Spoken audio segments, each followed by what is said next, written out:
Oh, I'm sorry. Did I break your concentration? Somewhere between science and superstition. We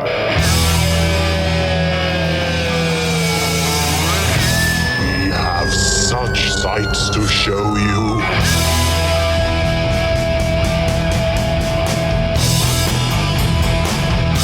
Strange Aeons. And that's why I did not bring up that story earlier. Welcome to Strange Aeons Radio.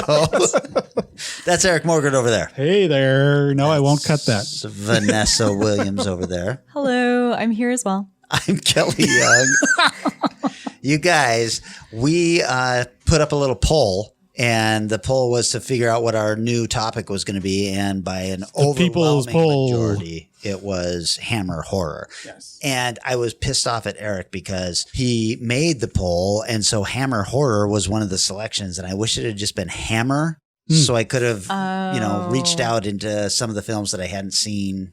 I really wanted to do like, what is that, 10 million BC with Raquel Welch and stuff like that. But I'm super excited to see what everybody has come up with this week. There's lots of horror. I'm sure there's lots of Hammer horror you haven't seen. That's true, although I did end up picking one that I had seen just because I thought it was really stellar. I see how you are. Before we get into that stuff, what have you guys been up to the last week or so? It's been a light week. I haven't seen much interest. I saw rounded out the trilogy of the Has Fallen movies. Olympus Has Fallen. Oh, okay. Which Angel Has Fallen is the most recent one. How was the final one? I've seen the other two. It definitely dipped. The other two, Olympus Has Fallen is the best. I actually like that one a lot. London Has Fallen is still pretty fun. It's good action-y at least. It's way over the top almost. I remember hating it, but who knows? Yeah, maybe I was in a bad mood. You lived in London, so that could have been. That's probably that's huge, not London. Huge part of it. I am sure. I'm like, fuck these people. They don't know how English people are. Match Point sucks. Go on. Well, Angel Has Fallen is the story of how there's an attack on the president that sort of succeeds, but the president is saved, of course. What's his name? Gerard Butler. Yeah. I thought he was like framed for the attack. He's blamed for, yes, he is framed for the attack, and he's framed. The film's still fun to watch just because he's a lot of fun. Dean and I are both sitting there going, well, why don't you just ask? Man, they came to that conclusion that he's the guy going after the president in like 20 minutes, it seemed. I mean, it was so fast. That was a fast setup. He was an easy man to pin. Also, at one point, don't they sit there and go, well, look, I mean, his history shows him really putting his life on the line several times in the past to save the guy. Why would he suddenly... the seagull wants to find it because he had a $10 million transferred to an offshore account. I'm like, hold on. This is supposed to be one of the best Secret Service agents in the country right now. I'm guessing if he wanted to go rogue, you wouldn't find his... like a helmet he wore in one of the attack vans that's full of his hair, and you wouldn't find his easily trace in a matter of hours and also like 10 million. If you're like a superstar Secret Service guy, if you went and became a mercenary, you'd make that money fast. So yeah, I mean, 10 million does seem a little low. Yeah. Like 100. I mean, that's like not even the cost of a good movie. $1 million. I'm not mad that I watched it, but it's definitely the series needs to be done. It's okay. You guys are done. No more falling. lot of seagulls today. Also, I don't think Morgan Freeman has another movie like that in him. He is. Yeah. Is he still looking older? You did not see him walking around much at all. Oh, I mean, he did spend a lot of time in a hospital bed. But then when he was out of the hospital bed, I noticed they seem to be rushing him through the hall. Oh, you don't see him in the hall very long. Oh, they're seating him in a chair now. Sad. I always think of him as this like robust figure. I don't know. He's not too young. Morgan Freeman looked old in The Shawshank Redemption. Yes. And that was what, 94? Something like that. So, that's out. It was fun. If you love the other ones, you might still love it, but it's definitely diminishing returns on that series. I didn't end up going, and I probably am not going to end up seeing it, which is it's too It was bad. just, But it was just out on. yeah, like, Apple there's TV. there's too much other stuff. There's like, John Wick only gets better with time, and I think I'm one of the few. I haven't seen the third one yet, but I thought the second one was. The second one is not Fine. great. The third one is amazing. yeah, It's exactly. so much and fun. because the third one like continues immediately after the second, it makes the second one better by proxy. Oh. Because you're like, oh wait, what am I continuing off of? Hold Right. on, what just happened? I Hold loved on. the setup at the end of 2. I'm going, well, this sounds awesome. Yeah, But It is awesome. I think Wick's now out for rent. So I'll it finally is. So yeah, check you that should out. do. You should Definitely totally jump get on that that. one. You missed out not seeing it in the theater because it was strong. Morgan Freeman was born in 1937, so he is no spring chicken. Plenty of Let's time see. in him. 80 something. That makes him. Let me do some math 82? here. 168. No. Is that right? I think That math is not might right. not be your strong suit. What? Anyways, so So You yeah. and my math teachers would agree on it. I saw a film and it mostly just horrified me. is that a good thing or in a bad whole thing? nother Okay. way. I saw a documentary called Fed Up, which is about how our food is killing us. Oh no, I don't Yeah. want to know about this. stuff. It was tough. I mean, I was looking into sugar and how sugar affects people because I'm super addicted to sugar. And I know that that's a problem, but I have never really heard the science behind it. Hey, remember So- when Eric showed up here like at Halloween and gave us each a pound of fucking candy? Yep. What an asshole. God, I was so angry. And it he's was like, so hey, just good. take it to work. Guess what, Eric? I ate every one of those fucking pieces of candy. That night? Almost. I think I did take mine to work, but I only gave them the bad pieces that I didn't want. So, I mean, but I grew up with like candy in the house. Like there was a bag of candy in the car because, we didn't have a lot of money and it was cheap and, Sure. nice and whatever. Was starting to kind of research it, watch some really good sciencey YouTube videos and decided to throw on this documentary that had looked good. And it was hard. It was hard to watch like, it. damn it. There's a lot of upsetting information, but it was also really interesting because it talked about how people who try to do diets and how people are like told it's really the fault of somebody if they're overweight or obese or anything like that. It's really their fault and they're the ones who have let this happen. And the documentary was very good at saying, actually, it's not because in our food, in almost every item, we artificially pump in sugar, which instantly becomes fat in our system. So every single time you're eating like anything, like a nutritional bar, you're actually putting fat in your system and damaging your liver off the bat. So, Well, how do we explain skinny people then? well, they do. So it's actually kind of interesting because there is such a thing called skinny on the outside, fat on the inside, where they might look skinny, but if you look on their insides, there's a ton of fat around their organs. I'm totally fine with being skinny on the outside. Yeah. I'm just saying, don't be. And there's genetics. Genetics plays into it too. Yeah, it was just really interesting to kind of see how they break down food. So, I feel like genetics plays a huge part. There were guys in my high school who were friends of mine even that were just ripped and they didn't fucking work out a day in their life and they so just crazy. ate the exact same thing as I did and their genetics were just, they were Super good.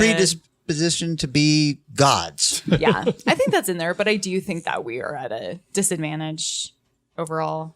Like you're really fighting Well, an uphill battle. That's being shown fairly graphically right now as fast food restaurants open in countries that have never had anything Yes. like that. Yeah. And their obesity Rates percentages are are skyrocketing. Totally. That's a huge part. They said actually if you had to make one single item kind of be the bad guy, the at fault item, it would be soda. Because all the countries that have soda or drink soda instead of beer even have far higher obesity rates. So if you just cut out soda / any other kind of sodas, diet sodas, juices, then that alone gives you a good boost away from it. Today on a very special stream, Aeons Radio. I know, sorry. Okay, I was but like, then- this is what I watched. Then I'm hearing from that, what I take away is if you watch what you're eating, you're going to lose weight. If you eat different, if you're mindful of what you eat. I mean, none of us ever goes into a fast food restaurant thinking that it's okay for us, right? I mean, Yeah, that's we're not under I would that. hope not. No, but you might buy low-fat salad dressing. Oh, that's full of sugar. which is just sugar. That's a good point. It's that kind of stuff. It's like all the like, low fat yogurt or low fat, you think it's a healthy item when really it's just full of sugar. Right. And my mom was really big on wheat bread versus white bread. And you find out that there's zero difference between that. You got to get into real. There's so many. When I moved back to the US from the UK and I first ate bread, I was like, oh my God, there's so much sugar in this. Oh. Yeah. Because like I hadn't had it in like 10 years. So it was just it was such a shocking moment where it's like, whoa, what are we doing? Oh, weird. It's like why am I eating a candy bar? Twinkies. Yeah, exactly. Might as well eat a Twinkie rather than a piece of bread. Just go for it. Yeah. And our portions here are gigantic. If you go to a restaurant, I remember going to a restaurant with some friends from London. This was years ago, but the food showed up. They were like, and here I was feeling a little chubby at the time, and they were like, "No wonder you guys are so fat here." I was like, "Oh, ouch." No. English people are also very fat. Don't worry.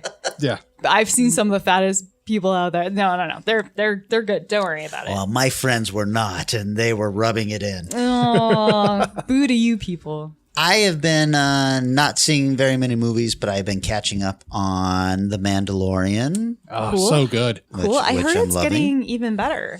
Yeah, I mean, I felt like the last episode was a bit of a misstep, but I'm willing to let that slide. I do feel like what Jon Favreau has done is look at the kind of things that influenced Lucas at the beginning to make the first Star Wars. Oh. And he's looking at those kind of things to make this show. Joseph Campbell? Well, the problem with that is that a lot of people have leaned on those kind of things in the 40 years since Star Wars came out. So some of it feels a little cliche to me, but that being said, I still am enjoying it a lot, and I really enjoyed the last couple episodes of His Dark Materials. Cool. I'm still meaning to dive into that. I realized the last time we spoke about this, you were saying that it was like maybe in the future, and I was like, no, it feels steampunky. And then like in episode 3, there's all these computer screens and everything, and I was like, clearly Vanessa I should not be arguing her on this point. This is taking place in just some kind of alternate magical world. Yeah, some weird alternative where it's like maybe there's hot air balloons, but there's also like computer tech. It's just an odd way. Yeah, not like old computer tech either. It was state of the art computer stuff. So I don't remember that from the book, but yeah. So that's basically what I've been up to lately. I did finish Daybreakers. I still haven't finished that. I just read the comic for that. Because I was like, I don't know. Is it based on the comic, or is the comic based on the... It has the same font. It's based on the comic. Sure, okay. Yeah. It's based on the comic, but the comic is nothing... would put down money. It has nothing at all like the show from having just seen the show's trailer. So really, because the cover I saw for the comic looked like they said comic first. They said, well, we're going to make sure everybody knows this is comic for the cartoon, because it looked like the lead guy on the cover. It looked like the actor and all that stuff going. So this comic, that's why I wondered if it came after. Well, if you read through the comic, it's almost like stick figures, stick figure people, and it's very like minimal and like depressing.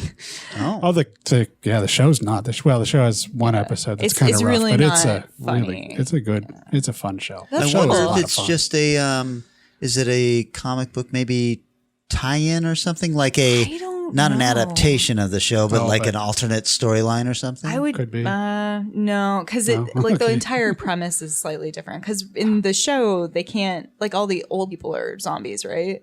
Right. Okay. Yeah. In the comic, almost. There are old people who are not zombies. Oh, okay. So. Well, they play a couple that are with that in the series too. Okay. So I wonder, at the end, do they kind of come to some kind of conclusion, or do they say, "Stay tuned for season 2"? No, it wraps up. Oh, it does. Fairly well. Oh, cool. God, I gotta. They could easily do a sequel. And good Lord, if I'm going to live in a dystopian future, I want it to be that one, because all the power still works. Everything works really well. Nice. All the water's running. Hey, I got news for you. You're a zombie in that world, dude. No, I watched the show. I know how to not become a zombie. Oh, okay. All right. Is it from not eating sugars and grains? Or No, it's even easier than Grains that. are okay. I guess we're just, working on too much other shit right now. I am working on a ton of other stuff that I really want to tell you guys about. And by I mean you guys, I mean the listeners. But I'm not, Not us. ready We can to leave the room. Well, I'll tell you guys because I know you guys are probably going to roll your eyes at it. I want to wait until I've got something I can actually discuss. Cool. Oh, that's exciting. Stay tuned. There's some cool stuff happening, just like there's some cool stuff happening with all of your shit. Well, yeah, always. Working on it, working on it. So it's in a weird state where you get like the giant part done, and then you're like in a holding period till the next step happens, and you're like, everybody's forgotten, nobody loves me, I just wasted a whole bunch of time, I'm not talented, everything sucks, and you're just like cutting away, and then you're like, I hope this doesn't suck. Well, it's been a week since I asked you if you'd read my script. Oh my god, that is so unfair. I deserve it, but still. Hey, alrighty then. Anyway, if you get an extra, 20 minutes. Oh my god. It's a feature. It's not a short. I assumed you were a fast reader. I am a very slow reader. all right. That's part of it. But Okay, it's a quick 4-hour read for you then. I don't know how slow just you are. skip. Just read the names. it's a day. It'll take a day. Really, all I wanted from you was to say, yeah, it's good. Good job, Kelly. I mean, it's amazing. I don't know why Oh, you worried. thank you. Thank you. There All you right. go. Exactly as good as I Perfect. expected it to be. Something you'd be interested in directing, you're saying? Oh, yes. Okay. Let's sign Perfect. some Sorry, contracts. Eric. No, this is one I'm far more interested in producing. And Oh, interesting. that. Yeah, it's fascinating because, like, in the world of film, roles do really evolve. Like on certain Yeah. projects, I'm very happy to be the editor or the assistant editor, and others, it's like, nope, I'm writing, directing. Get out of the way. cool. Nobody touch this. I'm gonna smack you. Yeah. I've never actually got there. I'm just like, I write it and I'm like, hey, somebody please make this. That's good though, because you're committed, and that means you probably get more done. I get a lot done, but nobody's making them. get a lot on paper. All right. Hey, on this positive note, I guess maybe shall we just Pour myself another drink Lord. and then we'll take a break. Perfect. And we'll come back with Hammer.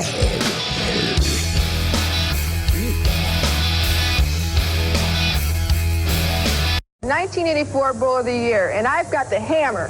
I'm Wayne Webb, another bowler of the year, and I've got the nail. The hammer. The nail. The hammer. The nail. Use the hammer or the nail from Faball. The right tools for building bigger scores. I'm going to try the nail. I'm going to try the hammer. Great bowlers use both the hammer and the nail from Faball. Available at pro shops everywhere.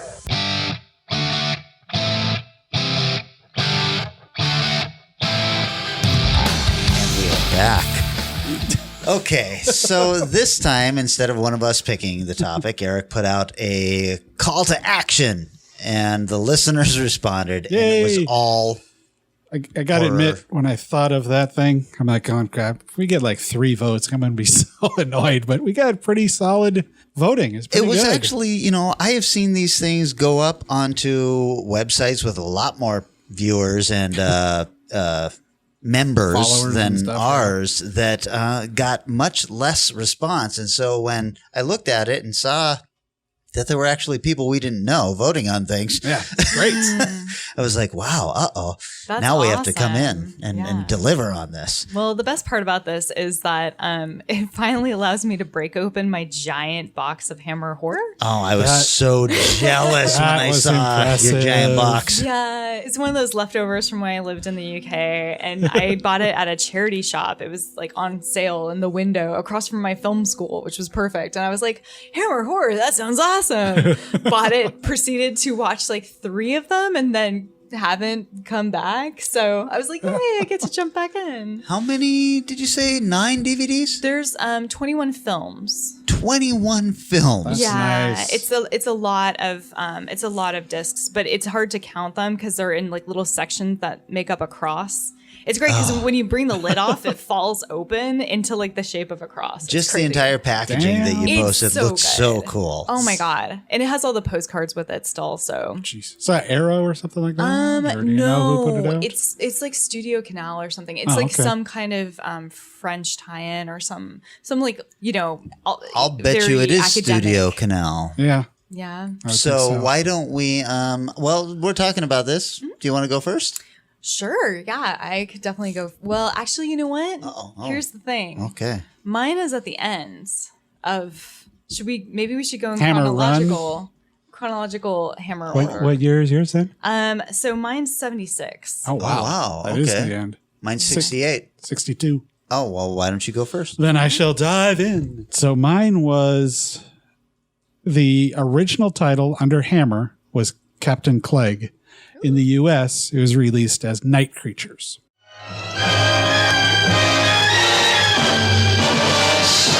How did he die, man? Dr. Pepper signed the certificate natural causes, but I should have thought from the look of the poor fellow that he died of fright. This is a frightened village. Here, it is wiser to close your ears to a scream in the night. In this place, even familiar things take on an odd and terrifying significance.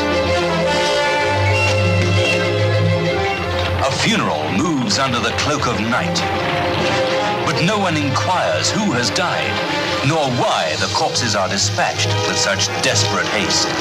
Starring Peter Cushing as the parson who knew every secret of the Night Creatures. Yvonne Romaine and Oliver Reed as two young people who loved in the shadow of terror. I've always been respectful to you, haven't I? But I've had to keep my real feelings to myself until now. Patrick Allen as the courageous Captain Collier who sailed the seven seas in search of danger and found it in The Night Creatures. I am not familiar with this movie. Captain Clegg works much better as a title. Because Night Creatures is a cooler title. It is a cooler title, but it doesn't to do quite with the film. fit the film. No. I was like, is it rats? Is it bats? No. Oh, no, not at all. Creatures. Possums. What else scuttles at night? It's kind of pirates, sort of. Is it porcupines? There's a big fat bird. That would be great. It's like this with their circus one, Vampire Circus, where the weird creatures. Right. Anyway, so this was 1962. This is that Blu-ray set that I've got, which is like 8 movies and some of their more obscure ones, like Werewolf and Phantom of the Opera and a few of those titles. Oh, nice. Rotten Tomatoes has no critic score on it and a 62 from audience score, so that's nice. No idea what the budget or box office was for this in any way. I looked all kinds of places and could find I hope nothing. that there is some kind of explanation for why this feels so obscure then. From you, I mean. I have none. Ah, fuck. Because it doesn't, not sure why. I'm going home. Well, directed by Peter Graham Scott. And here I am. That didn't take long. I waited for you. Anyways, Peter Graham Scott, who did a ton of TV and also did like The Headless Ghost. Written by Anthony Hines, who actually went by John Elder when he was writing most of the time, who wrote a few horror films like Dracula, Prince of Darkness, The Evil Frankenstein, Kiss of the Vampire, The Phantom of the Opera, and Barbara Harper added additional dialogue, apparently, starring Peter Cushing. Ooh, Peter Cushing. Of course. I mean, you have to. Well, you really have to. Yes. And Yvonne Romaine, who was in a lot of stuff. Devil Doll, Curse of the Werewolf, Circus of Horror, 155 credits. So wow. And that's Patrick Allen Patrick Allen had 155. She had a bunch. He did. He's in The Devil Rides Out. Never heard of it. And the narrator for Force 10 from Navarone. It's like, that's kind of an interesting one. Interesting, yeah. And Oliver Reed. Excellent Oliver Reed. I didn't realize he was in a couple of Hammer films. Yeah. I remember him Curse from of the Werewolf Werewolf and this one, one, but yeah. I don't remember this one. Takes place in 18th century England. So it's a nice period piece of Hammer. Fairly standard for them. Yes, very standard. Royal Crown has sent a Royal Navy captain and his crew to investigate reports of illegal smuggling and bootlegging in a coastal town where locals believe in the Marsh Phantoms. Which also might have been a better title than Marsh Phantoms is a great title. Mm-hmm. It's kind of got a brutally violent beginning where Captain Clegg, who you cannot see, hint, hint, is punishing a guy for, I can't quite tell if it was a little vague, but it sounded like he attacked his wife. And so they do this thing. They say, cut out his tongue and split his ears. I'm like, this sounds unpleasant. They don't show this, but they show the aftermath of they take the guy and put him on what's supposed to be an abandoned beach where he's hung up on a cross. And you can see they've cut his ears down. So now he can no longer hear, and they cut his tongue out so he can no longer talk. Sounds very British. Yes. Wow. Okay. This is bringing back some weird memories. Keep going. Keep going. Is it a big bald guy who doesn't wear a shirt? No. We'll talk about it later. Okay. Uh-oh. That time I got my tongue cut out. Yeah. It grew back. It did grow back. Joke's on them. You got your tongue in a jar and in your mouth. La, la, la. I'm just moving on. Quickly. The Marsh Phantoms show up shortly after that, chasing some random guy. And they're kind of neat looking and kind of weird at the same time. They're all very obviously men and horses wearing skeleton costumes. Oh. In which they have definitely lit them in a way to where the area around them is very dark and they kind of glow. Ooh. So it looks pretty cool. Like, okay, good. There's some horror elements in here. But you can't quite tell what they're up to or what's going on. They're just kind of chasing this guy. It's like, okay, cool. Creepy. The return of Peter Cushing. Well, the return since I mentioned him as a star. He's in there playing the Reverend in a church that oversees the town. It's a freaking amazing location. This town is just cool as hell. And very, very, it's London, so 1800 shit is very much a possibility to actually be in. Yeah. And it looks like that. And it's a color Hammer. So the colors are, I love what Hammer does with their costuming and stuff like that when they're in color, where they really, really amp up the intensity and people wear bizarrely bright things. It just looks lots cool. of purples and yellows. Yeah. Yep. So that was just, the location and the wardrobe are just stunning. So, but you start to see soldiers are arriving in town to check out the smugglers, and the town folk go into action. And along comes a guy to help them out. They're Dr. Pepper. Oh, my God. Really? Yes. Whoa. I was like, yay. That's hilarious. They say they're looking for the man that was killed by the Marsh Phantoms. That they're actually looking for the bootleggers and stuff. The whole town is involved in the illegal booze trade. So they've got underground tunnels between like the bar and coffin guy who's making coffins, where they've got the booze stored inside these coffins. And so it's very gothic without looking very gothic, but the concept is very gothic. It's very cool.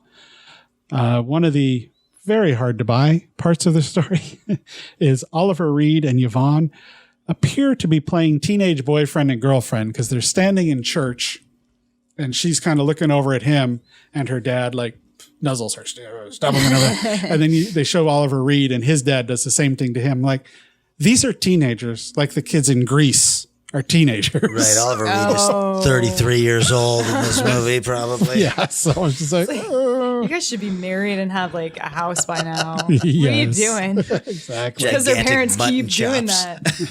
One thing as the movie progresses and goes on, one thing it does very well is it shades the villains. At first, the soldiers are very, very much the bad guys, and the town is very much the good guys. And as the movie goes on, that gets warped. So you're kind of like, well, what is the town actually up to? What are they really doing? And of course, once you see that the Captain Clegg is buried outside the church, it's kind of like, is there anything in that body, in that grave? One point, the guy the guy who had all of his teeth or his tongue and his ear cut out is working for the soldiers as kind of a bloodhound. It borders on a uncomfortably racist moment or two, but he sniffs out the booze is what he's supposed to be sniffing out. But it's actually turpentine that they've hidden in a cask, a fake cask. Same thing. Well-dressed turpentine, sir. Exactly. Gin, turpentine. It ain't far. It's not a stretch. Not back then. But of course, as soon as that guy sees the preacher, he goes absolutely crazy and tries to attack him. Like, who could Peter Cushing actually be? Uh-huh. They do a great job of, the acting's all solid. I mean, Peter Cushing and Oliver Reed are great. They did stuff for a long time. The soldiers are perfectly piggish in the way they treat Yvonne and some of the other ladies, and that's when they're the real villains, and that kind of goes away as they seem to get nicer. It's a really kind of unique Hammer film. And the villagers mess with the soldiers by talking about the marsh. I thought it was the marsh ghost. Or the marshmallows. The marshmallows. That's it. The marsh phantoms. Marshmallow phantoms. They're fine until you bring fire in, and then they go up way too quick. The marshmallow seems like people you want at your party, right? Yeah. I don't know why I said it like that. I really have that doesn't make it any better. That still works. Why not? So they bring out the marsh phantoms, and some guy runs into town. They're over here. They're over here. And so the soldiers run off, and then they put all the booze into the coffins and transport it someplace else. It's good. It's well plotted. It's fun. It's interesting to watch. The reveal of who the captain is not one of those. I had no problem saying it because it's not one of those things you go, oh my God. This isn't a Sixth Sense reveal. No. Nope. So I would say that, like you said, this is an underrated one, and it's just kind of disappeared. I actually think the Blu-ray set I have is out of print too, but it's still available relatively cheaply on Amazon if you really want to get it. And the transfers on this set are gorgeous. They look so freaking good. How interesting. I've never even heard of this movie, but I feel like there was a time in my childhood where I may have seen it. So I might want to borrow this one from you. Sure. Oh, yeah. Okay. So in the end, is there anything supernatural or? The marsh phantoms are you can kind of tell at the beginning on, I don't know if this is bad effects or if you're just supposed to know these are actually, it is the villagers. They use the marsh phantoms to keep people from coming to their village. Oh. Okay. Yeah. Is that what The Village is based on? Have you not seen The Village? I have seen The Village. Oh, okay. That's why I'm asking. Just turned it off before the end. No. I just mean, yeah. The dressing up and stuff. The end scene where the confrontations and everything are taking place and yelling back and forth has the weirdest sound. I feel like they had this big giant church and they just set up a couple microphones in there to record people. You can hear them fine, but everybody has incredible echoes. This is a strange choice that's going on here. This, I bring to you an unusual one. Go forth and find night creatures or Captain Click. I love it. I really want to see this. So remind me that I really want to see this. All right. Bring this next week. That makes it my turn. Okay. So I was looking around and because it was Hammer horror, I wasn't able to do some of the ones that I really wanted to check out. Like I had never seen, I think it's called 10 million years BC. It might be 100 million years BC. Something like that. And so I had rented that and watched it, and I was like, there's just no way I can call this Hammer horror or a good film. It was fucking awful. So I was glad that I didn't decide that was what I was going to choose. But then I didn't want to choose some of my favorite Hammer stuff, which is all of the Peter Cushing Frankenstein movies. I fucking love those movies, but I feel like those are very well known. So what I chose from 1968 is The Devil Rides Out.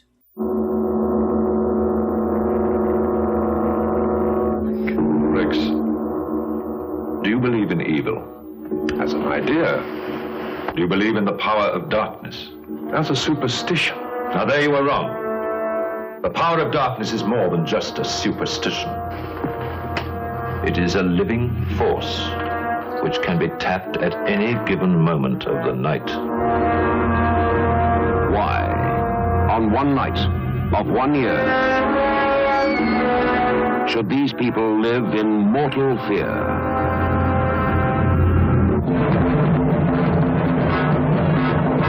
My God, the goat of Mendes, the devil himself. Christopher Lee as de Richelieu, who knows he must fight the devil's power to the death. My God. Don't look at the eyes, Rex! Eyes, once filled with love, are consumed with fear. For Tanith is now promise to the devil. Listen carefully to what I say. This is MacArthur, the devil's chief disciple. Your will is leaving you, slipping away. The Devil Rides Out, from bestseller author Dennis Wheatley's famous novel, fills the screen with a special kind of visual terror. On your feet quickly! Back to back, join hands! You will hear his evil. You will feel his evil. You will see his evil.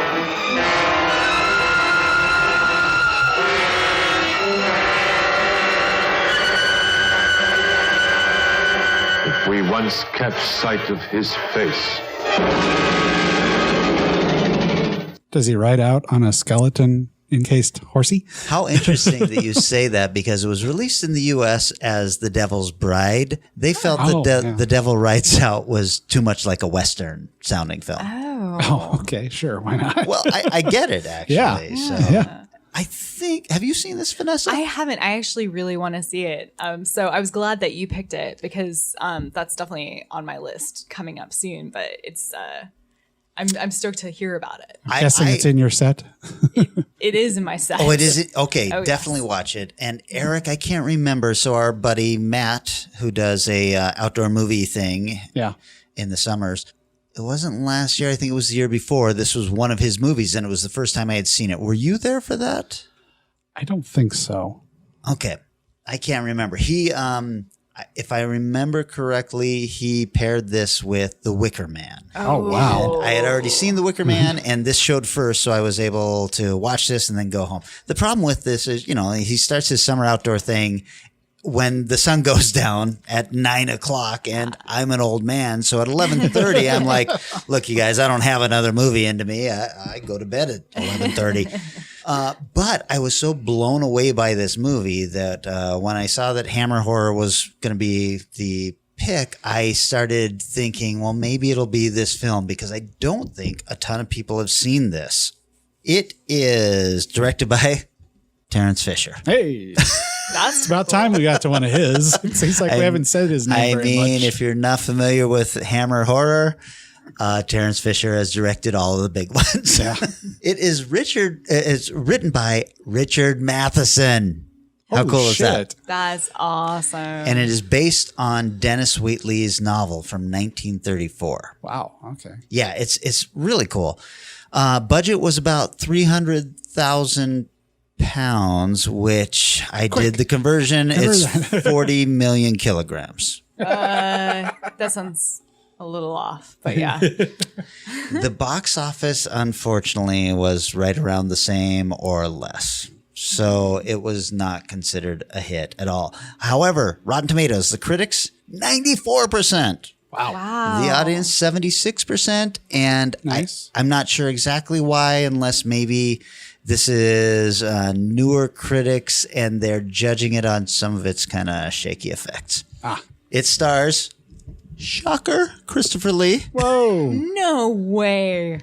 They got Christopher Lee for this? Right. Charles Gray, Nikkei Arihi, and a number of other people you have seen. And oh shoot, I forgot to write down his name, but you would know him as the wheelchair-bound scientist in Rocky Horror Picture Show. Oh, and Blofeld in that Bond movie. Was it Diamonds Are Forever that he was the villain? I don't know. Oh, okay. But sure. I recognized him immediately, and I was like, "Oh, look, that guy!" Christopher Lee plays Rex Van Ryn. There you go. That's so much better than Bart.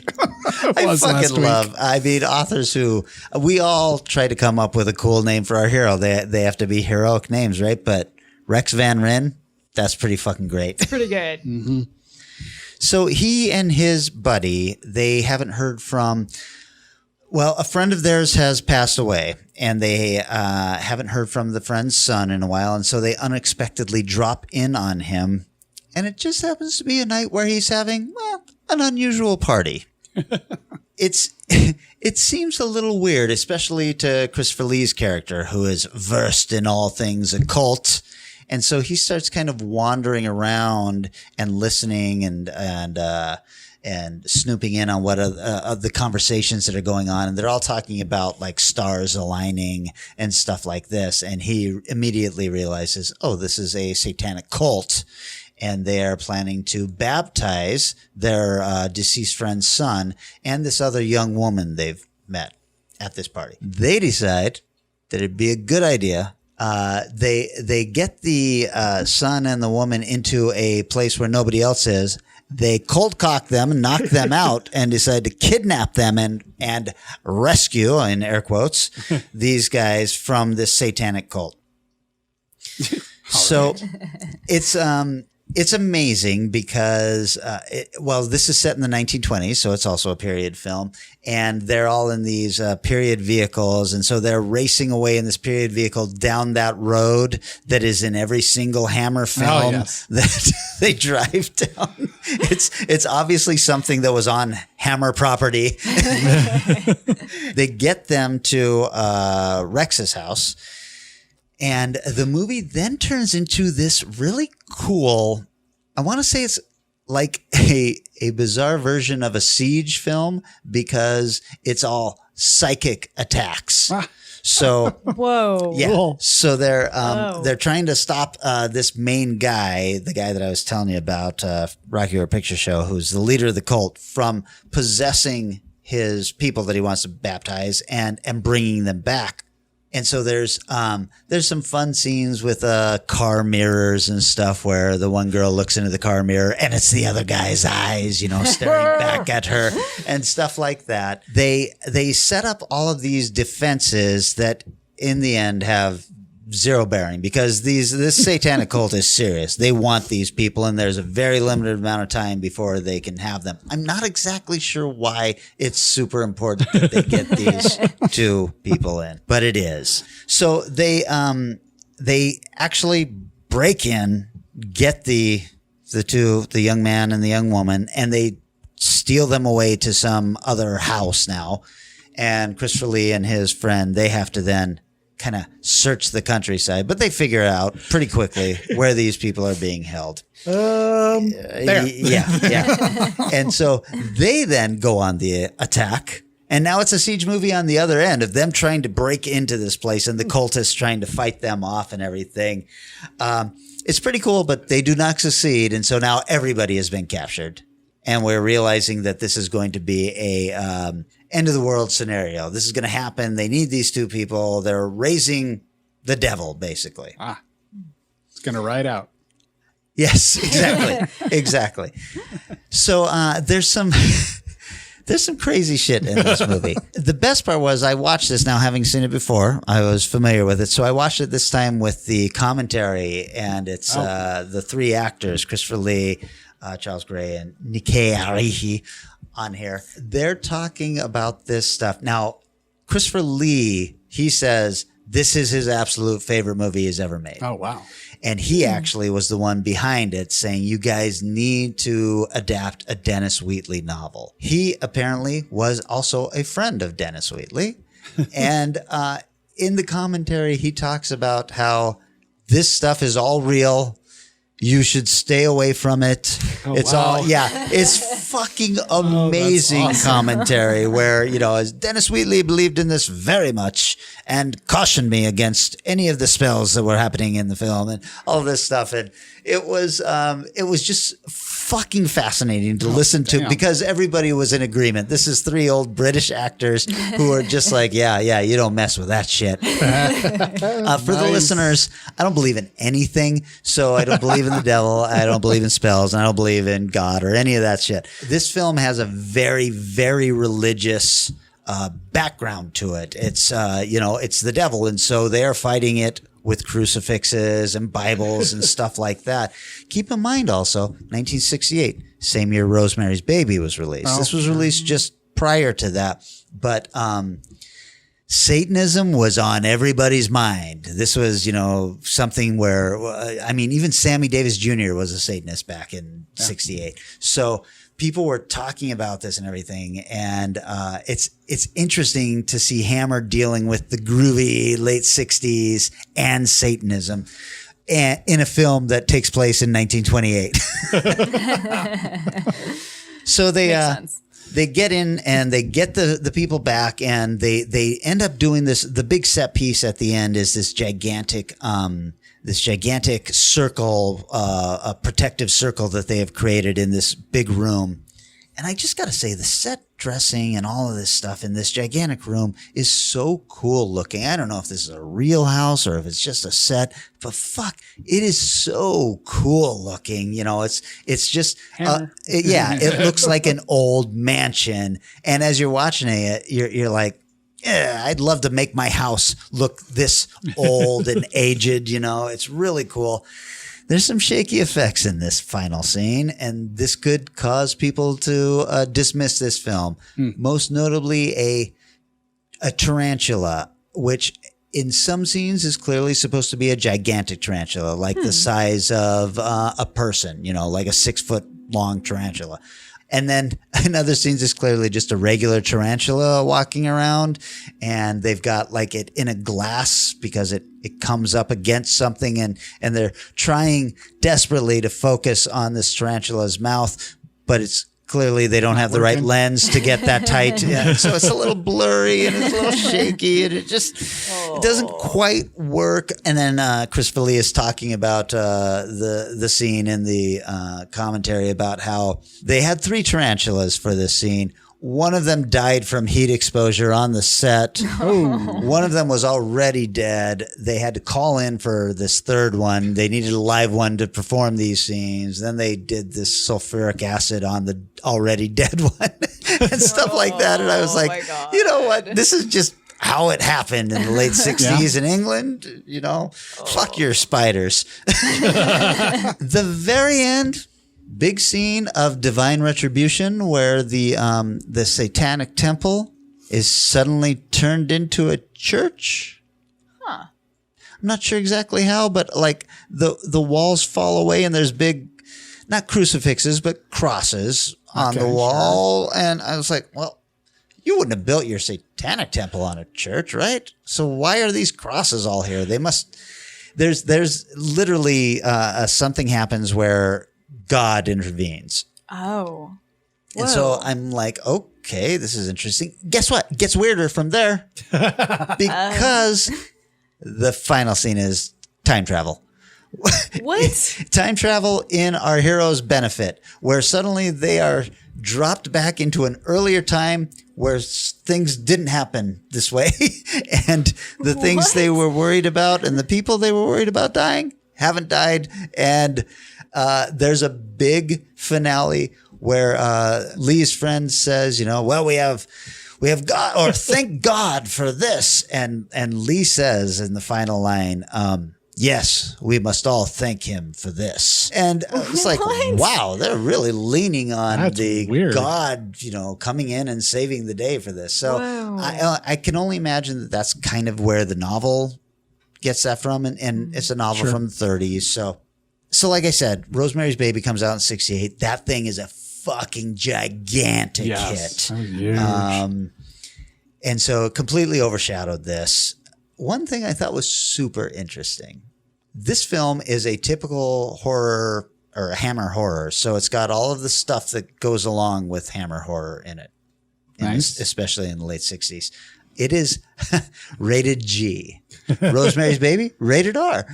Still a massive success against Hammer's rated G film. So I just thought it was really interesting. I think it's a film that a lot of people haven't seen yet. Yeah. And I got to admit, as much as I love all of the Frankenstein's movies, as much as I love some of the Dracula movies, this one is right up there on the top of my Hammer favorites. Wow. Nice. So putting that out there. Devil Rides Out.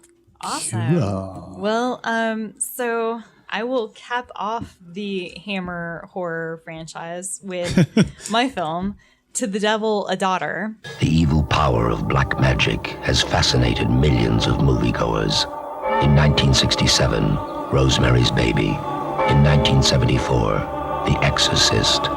And now, a motion picture that probes further into the mysteries of the occult that any has dared before. 98% of so-called Satanists are nothing but pathetic freaks who get their kicks out of dancing naked in freezing churchyards. I have a feeling I'm dealing with that other 2%. Richard Widmark challenges Christopher Lee for the soul of a girl named Catherine in the terrifying film of Dennis Wheatley's sensational bestseller, To the Devil, a Daughter.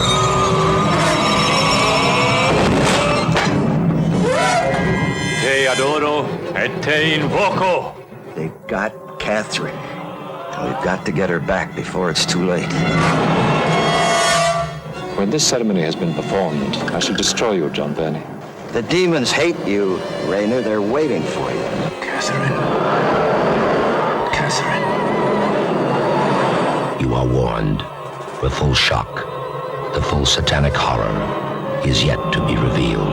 It's me! Don't!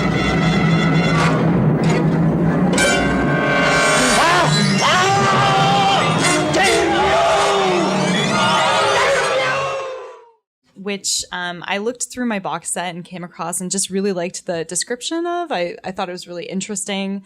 It sounded almost like a continuation of Rosemary's Baby, which is wild. Not an accident. And unfortunately, this movie, it was the last Hammer horror film made until 2011.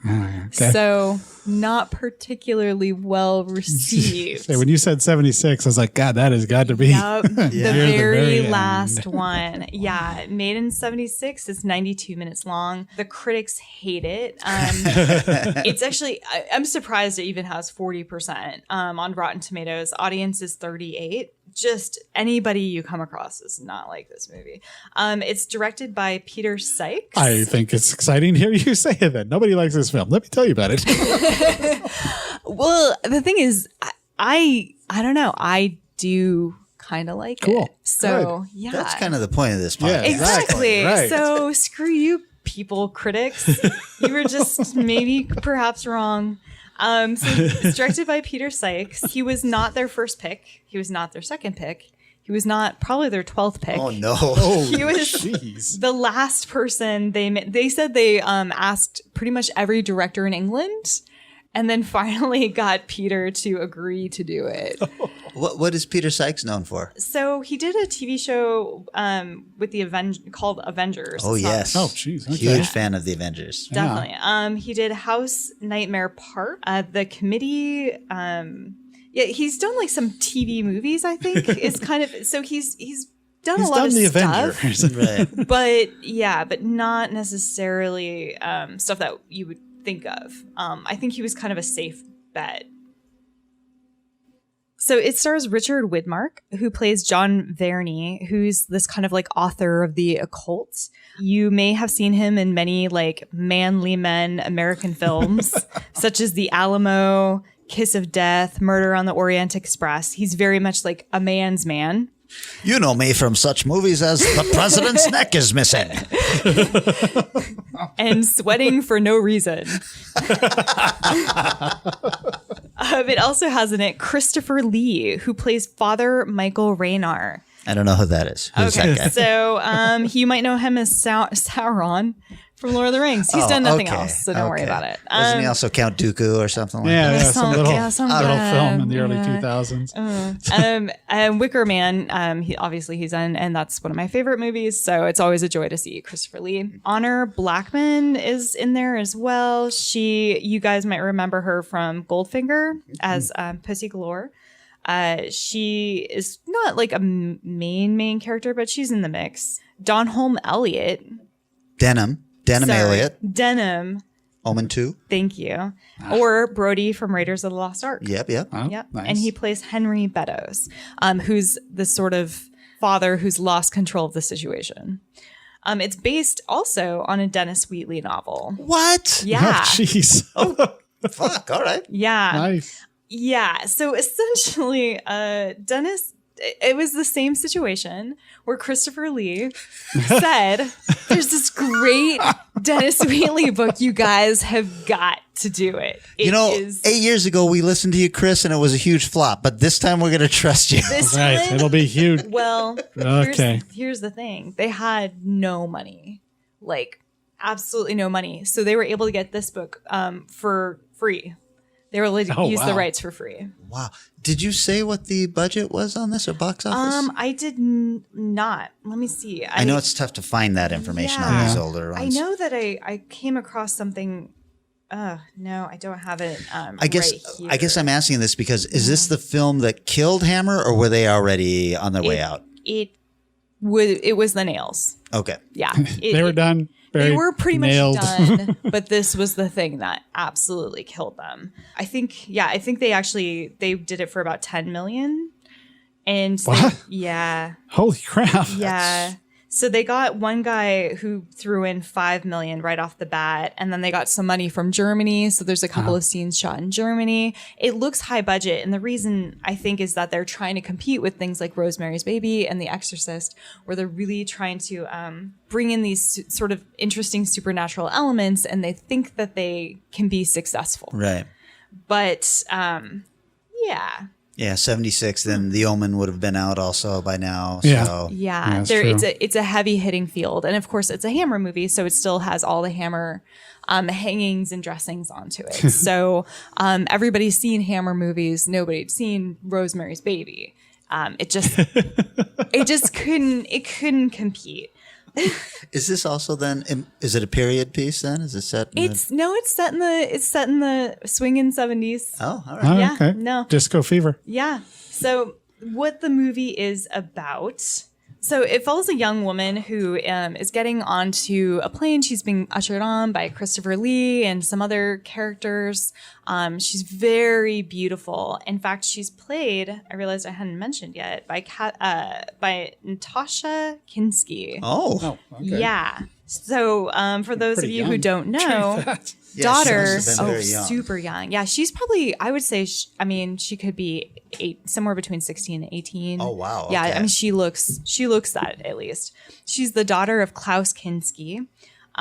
She was actually encouraged to go into acting by Roman Polanski.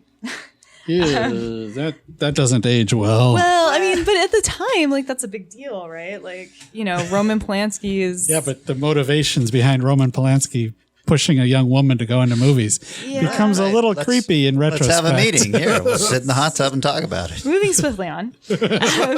She was starred in Polanski's movie, Tessa, I always say it wrong, D'Urbervilles? I've read this. I love Thomas Hardy. I don't know why I can't say this. I'm not familiar with this one. Tess. It's a very famous British, off in the Highlands, thinking about things and life just falls apart because life. Okay. Very Thomas Hardy. And she has also been in Paris, Texas, and she starred in Cat People. Oh, yeah. Yes, she did. Yeah, the 80s remake. So, I was going to ask you about that last episode, if you had seen that. I have. I saw it first. It's not very good. Yeah. I thought it was just fine. Okay. I didn't love Just it. fine I didn't works. hate it. It was good. So this young woman, beautiful young woman, is put onto a plane, taken off a plane, waiting at an airport for her father. It looks like some people are trying to get at her, and there's this weird race where one person's holding up her picture and trying to look throughout the airport and see if they can find this young woman. And in the meantime, like, another person is looking for her. Somebody kind of snags her and puts her into a car, and it's her father's friend. And he says, I'm here to help you out, take you over to a spot. Your father will join us later. In the meantime, running after them are these guys who are holding her picture, realizing that they'd missed her. What's happened is that she has gone into the correct arms, not the arms of harm, but the arms of safety. Her father has... I like the rhyme you made out of that. Yeah. So there's this strange occult business that is going on where she is the centerpiece of this ritual. And on her 18th birthday, which is also All Hallows Eve, they need her to be in a certain place at a certain time to be part of a ritual. So there is I've seen this one. Church of the Devil, essentially, after her. And her father, who knows about this and has made this pact with the church on her birth, is trying to hide her and get her out of this whole horrible deal and get her to safety. In the meantime, his friend, who is a author of the occult, has no idea what's going on. He just is like, oh, sure, I'll help out and like pick up your daughter. No big shakes. It's all good. Happy to do so. No big shakes. Anytime. I love it. The church that is after her is called the Children of Our Lord, which I think is just such a great name.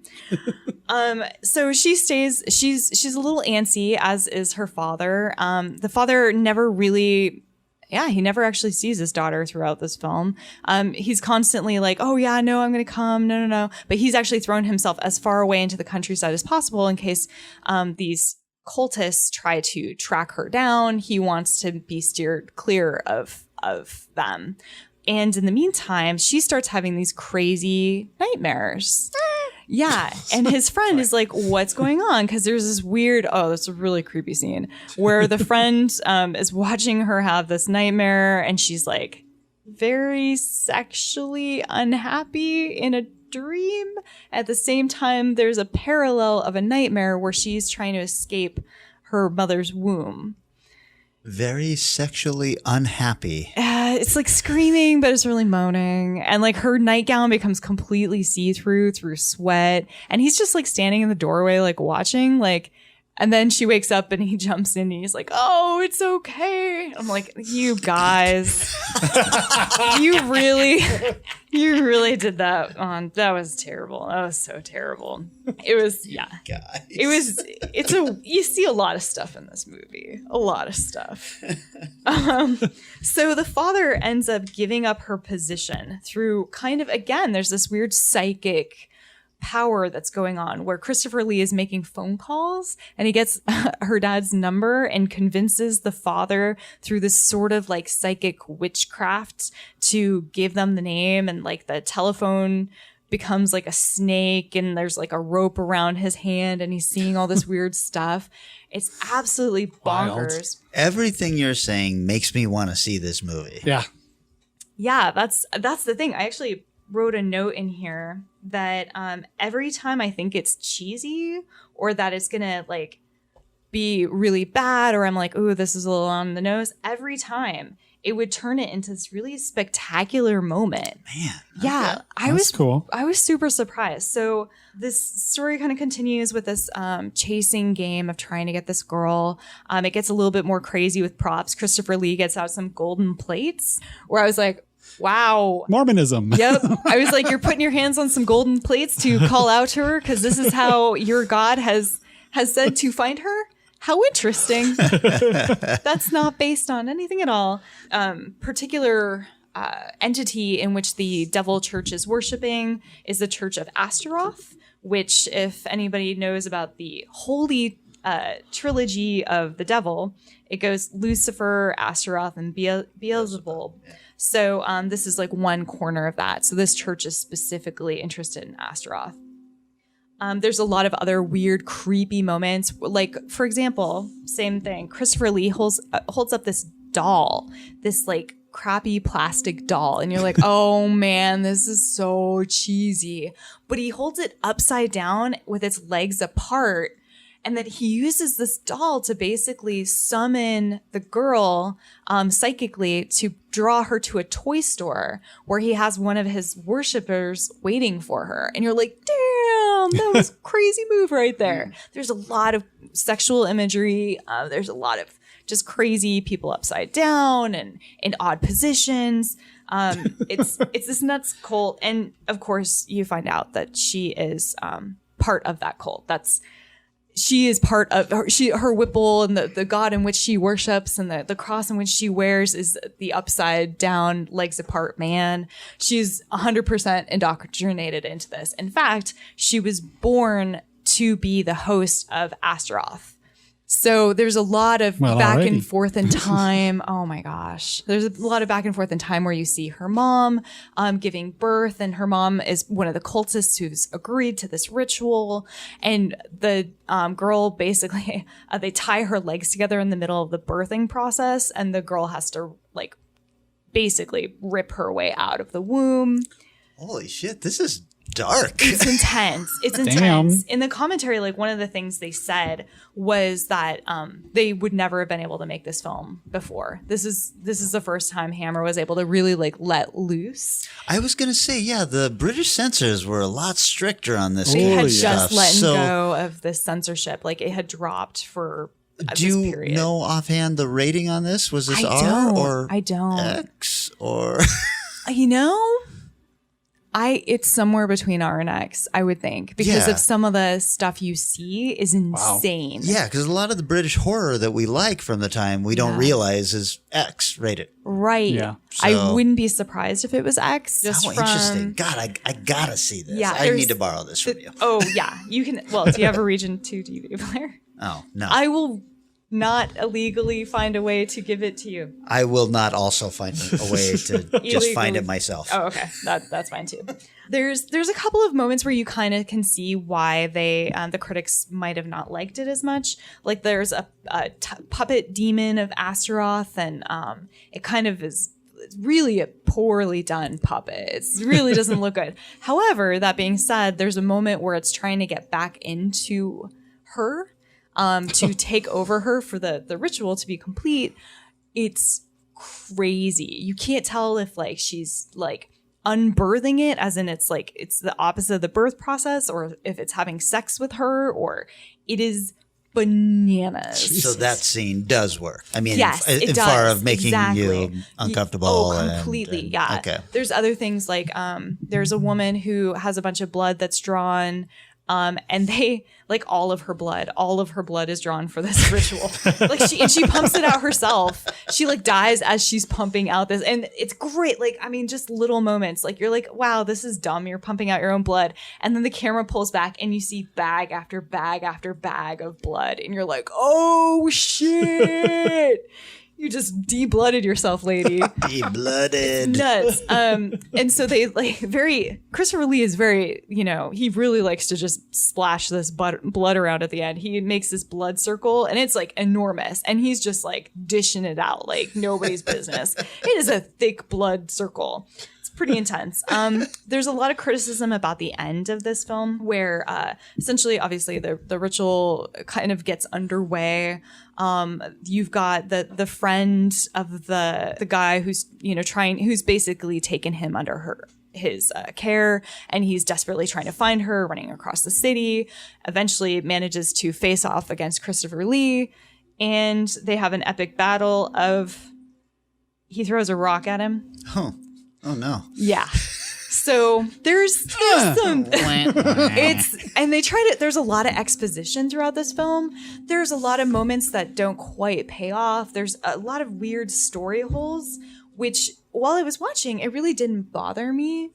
But when I listened to the commentary, I kind of get it. So were they bringing it up themselves in the commentary? Yeah. Oh, okay. Yeah. So they got it too. Yeah. Actually, you know what? It was a little tiny documentary right at the end of the film that was called "To the Devil: The Death of Hammer."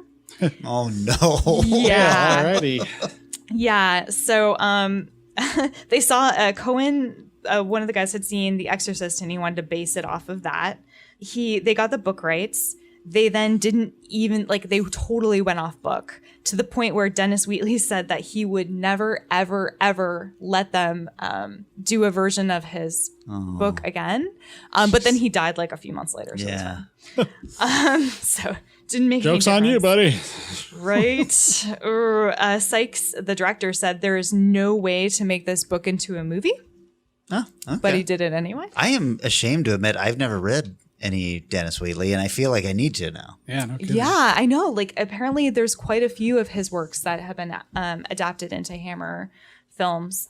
Also, they tried to get, since they had German money, some of it was from Germany, they tried to get Klaus Kinski, but he said they asked him if he could promise not to disappear or do a bunch of drugs, and he said he just couldn't commit to that. That sounds like That's the Klaus fair. Kinski I know. Oh my gosh. Oh my gosh. Totally.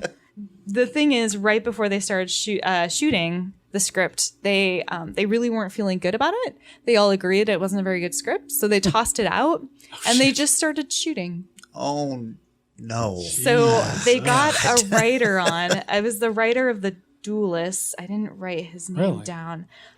Hughes. Hughes? No. John Hughes? You know, that good old writer, John Hughes. They got this writer on, and he started 10 days behind when they had started shooting. He was giving them pages per day. The actors were furious. Yeah, no kidding. Oh my gosh. Especially their lead there, Richard Widmark, who was just the worst on set. He tried to back out at like multiple times. He at one point called and said he was going to be on a flight, the next flight, and it was 4 a.m. And somebody had to like basically go and convince him not to leave. He walked off set multiple times. No one liked him because he was such a jerk to everybody. He insisted on being paid every single day because he didn't trust that it was going to finish. Smart man. Yeah. Somebody asked him for a light from his cigarette, and he quoted back, "I wouldn't give you the skin off a grape." Like, this man was just, weird. He stopped at one point. He stopped the production and said, "Where's my key light?" And the DP said, "I don't work with key lights." Oh shit! And of course, the actor said, "I don't work without them," and left. So they were definitely doing an uphill battle. That key light will give you a nice shine in your eyes. Yeah. So kind of need that. If you're an actor, Yeah. you're going to want that. At one point, Kinski couldn't make the tears come. She was just laying there, and she was supposed to be like freaking out in the scene. She just couldn't get it to happen. So he walked up and just slapped her hard in the face, and then was like, "All right, go ahead and roll." It's like, I've heard this kind of story before from a director, but I've never heard of it necessarily from an actor. Well, also, I mean, boy, late 70s, you're getting into the time when you're just not allowed to do that shit anymore. Yeah, and this is like an old American cowboy style actor. Like, he's not going to listen to that stuff. The writing is all over the place because obviously he was writing as he went, and he tried to come up with an ending. At one point, somebody said the reason why there's so much blood used in that circle is somebody said, "What happened with the blood?" And the writer was like, he had finished. He was like, he had handed in his final pages, and he was like, "Oh," because he'd forgotten that he did this crazy scene where the woman is pumping out her blood, but never thought of a reason to use it. And he was like, "Oh, crap." So like had to come up like, "Oh yeah, you just need to use a lot of blood on the circle."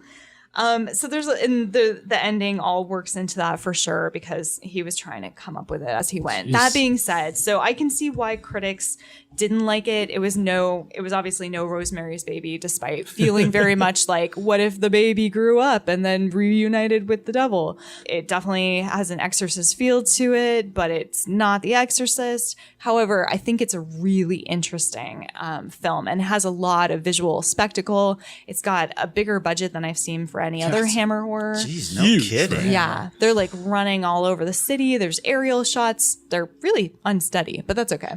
There's aerial shots of like of Big Ben and of the bridges and all that kind of stuff. It's a really cool film to check out, I think now, but I think at the time it was probably just a total crap pile. Man, I am sold. I have to see this film. Definitely. I wonder, I mean, Christopher Lee just had a thing for Dennis Wheatley. He just did. Apparently, He was friends with him, and he really did the same loved his thing. He started by talking all about how amazing Wheatley was and how he was getting this other project from him. And in the Devil Rides Out commentary, he's saying he's pushing hard now. I don't know when the commentary was done, but he's pushing hard for an American remake of the film with himself playing the satanic cult leader this time. Oh my gosh. And all of this stuff. I'm listening to this going, boy, that would have been fun. Yeah. But he had not given up on him, Jeez.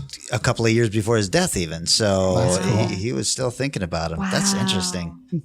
Well, there you go. 3 fairly unique Hammer films. Yeah. I mean, I hadn't even, I've heard of yours, Vanessa. I hadn't heard of yours, Eric. I haven't seen either of them, and I want to see both of them. So, okay. So that means if we're back on regular scheduled time, that's your pick, Eric, for what we're doing next. Okay. Since we've been kind of weird and kind of What? I don't know what you mean. Myopic in our choices. What? Cats? Cats, pizza. Cats is a huge range of options. Pizza. You've okay, convinced my us. little No, bear. you've convinced us Good, that works. Good. I'm glad. So I'm going with horror musical. Whoa. Now, it can be a full-blown musical, knockoff Rocky Horror Picture Show. It can be a full-blown musical, or it can be a musical-centric horror film, kind of like Trick or Treat, where it's the storyline is all about music. Can't be Trick or Treat since I've talked Right. about it. Yeah, every well, other episode. that's why I mentioned it, because I knew you would not pick that one. But either full-blown musical or a something where the soundtrack plays a distinct part of the key film. part of the show. Okay. All right. Fuck. Well, that sounds interesting. I'm all in on that. Cool. Yeah. All right. Hey, everybody. Thank you so much always for the kind words, the ratings, the reviews, especially the sharing when an episode comes out and I see so many people are sharing it on Facebook and everything. It just warms the cockles and the subcockles of my heart. So keep we those really warm. appreciate it. It's important. We We're the cockles. literally could not do this without you guys. Or actually, we'd be doing it and it would be like screaming into the Kinda void. silly, So. I do enough of that on my own. I don't need to do more of it. Right. And I'm yelling at clouds every other day. So thanks so much, everybody. We will be back in 1 week. We'll be talking horror musicals. See ya. Our show is recorded somewhere high above Naval Station Everett at the nexus of all realities and is engineered and produced by Eric Margaret. Our theme music is Strange Aeons Part 1 by the band Nightshade and is used with permission. Find Strange Aeons Radio on Facebook, Twitter, and Instagram, and wherever fine podcasts are found.